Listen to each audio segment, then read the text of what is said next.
Break my heart for what breaks yours. This has really been the prayer that God has placed on my heart this summer.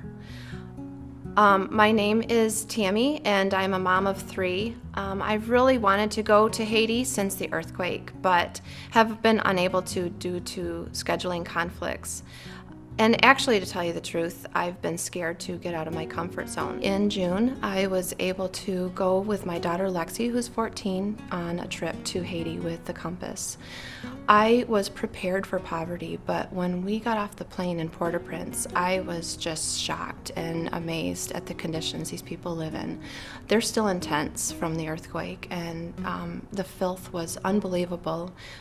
There's animals walking around in the middle of people selling their food, and it was a chaotic mess. What if they get sick? Where do they go? There are no options. I just remember thinking, this is only an hour and a half out of Miami, and there is no water infrastructure here.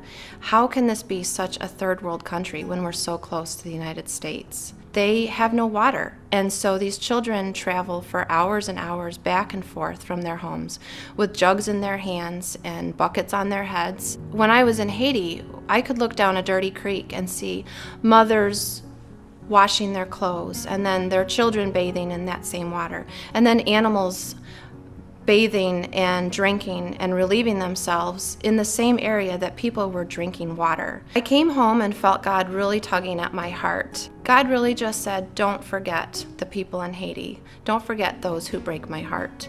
Don't get into your daily living and all the activities that are bustling around you and forget those that are there. I thought, okay, what can I do? And God triggered on my mind a project that I had heard of a couple of years ago.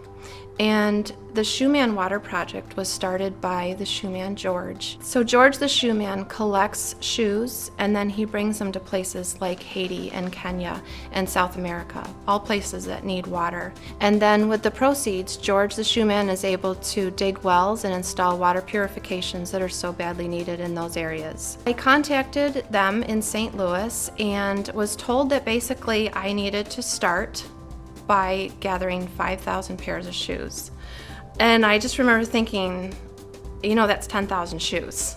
So far, I have about 500 pairs of shoes. There have been many times that God has called me to use me, and I've told him I'll do it later, or I've just pushed it off altogether.